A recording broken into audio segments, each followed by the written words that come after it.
Thomas Soto. Julie, le Made in France ce matin, c'est une séquence nostalgie avec vous, Anissé Mbida. Bonjour Anissé. Bonjour Thomas, bonjour à tous. Vous nous parlez du retour d'une marque emblématique, la Pelucherie. La Pelucherie des Champs-Élysées, c'est célèbre doudou.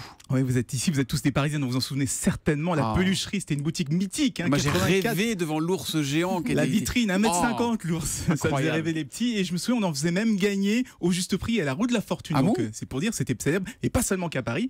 Alors, la boutique a fermé il y a une dizaine d'années. Et la marque vient d'être relancée par les deux petites filles de la fondatrice. Alors aujourd'hui, elles sont mamans. Elles avaient du mal à trouver des très très belles peluches. Et qu'est-ce qu'elles ont fait? Elles ont décidé de les fabriquer. Elles travaillent aussi dans le jouet ou les peluches, les deux petites filles? Non, rien à voir. Natacha était avocate, Alexandra travaillait dans le marketing. Et c'est un jour, en fouillant dans l'histoire de la marque, qu'elles se sont dit: il y a un petit truc à faire.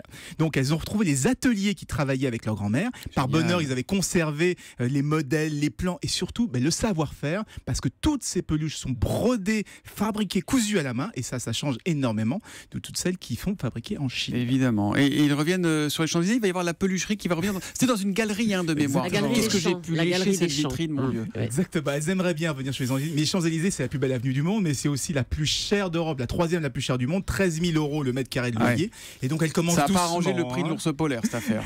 Elle commence doucement par de la vente sur Internet et dans quelques boutiques haut de gamme comme Colette ou la Châtelaine, c'est encore à Paris. Mais je suis sûr que dès que ça marchera, elles reviendront sur les Champs-Élysées. On leur souhaite que ça nous filera un coup de jeune à tous et puis ça plaira à nos enfants, voire à nos petits-enfants. Tout le monde a entendu le message.